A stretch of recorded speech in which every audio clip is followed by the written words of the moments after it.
Hi boys and girls. Well, this week's story is called Bringing Down the Moon, and the author is Jonathan Emmett and the illustrator is Vanessa Caban. Let's see what this story is about.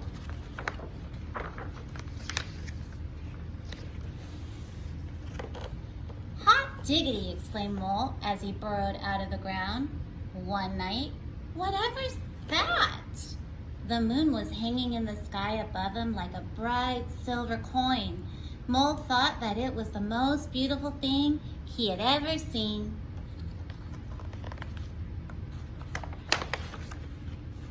Whatever it is, I must have it, Mole said to himself. I know, I'll jump up and pull it down. Thump, thump, thumpity bump. Mole was so busy jumping he didn't think about the noise he was making, and he woke up Rabbit in her burrow. Mole, said Rabbit, what on earth do you think you're doing? Hello, Rabbit, said Mole. I'm trying to pull down that shiny thing. You mean the moon? Asked Rabbit. So that's what it's called, said Mole. You'll never do that, said Rabbit. It's not as close as it looks. But Mole would not give up. I know, he thought. I'll get a stick and I'll poke it down. And he found a long stick and he poked it up at the moon. Swish, swish, swishity swish. Mole was so busy poking that he tripped over Hedgehog in his bed of leaves. He's still trying. Mole, grunted Hedgehog, what are you up to? Hello, Hedgehog, said Mole. I'm trying to poke down that moon. You'll never do that, said Hedgehog. It's not as close as it looks. But Mole would not give up. I know, he thought. I'll throw something at it and I'll knock it down. And he found some acorns and threw them at the moon. Plink, plink, plinkety plink. Ouch, said Squirrel. Mole, have you gone nuts? Hello, Squirrel, said Mole.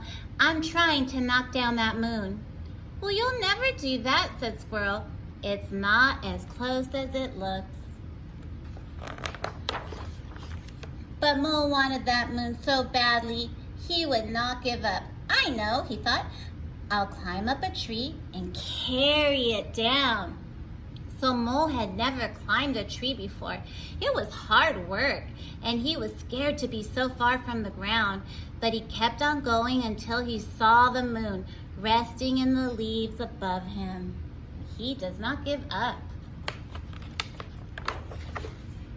Mole stretched out his paws, but just when he thought that he had the moon, he slipped. Oh, eek, ouch, oh! Mole trembled down and landed splash in the middle of a puddle. Poor Mole. Hot diggity drat, thought Mole. I almost had it that time. And then he noticed something floating in the puddle beside him. It was pale and wrinkled, but Mole recognized it at once. The moon, whispered Mole. It must have fallen down with me. So he reached out to pick up the moon, but as soon as he touched it, it broke into pieces and vanished. Mole sat in the puddle and cried. Rabbit, Hedgehog, and Squirrel came running up. Are you all right, Mole? Asked Rabbit. I'm all right, sobbed Mole, but the moon isn't. I pulled it down and then I broke it and it was so beautiful and now I'll never see it again. He's so sad.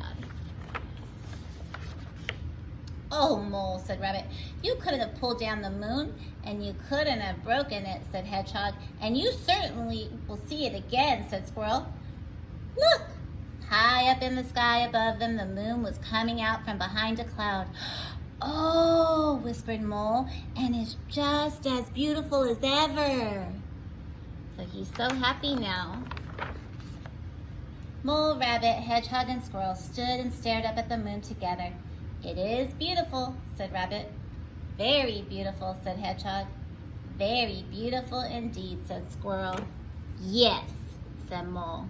But it's not as close as it looks. And that's the end of that story. I like that story, and I hope you did too. Take care. Bye.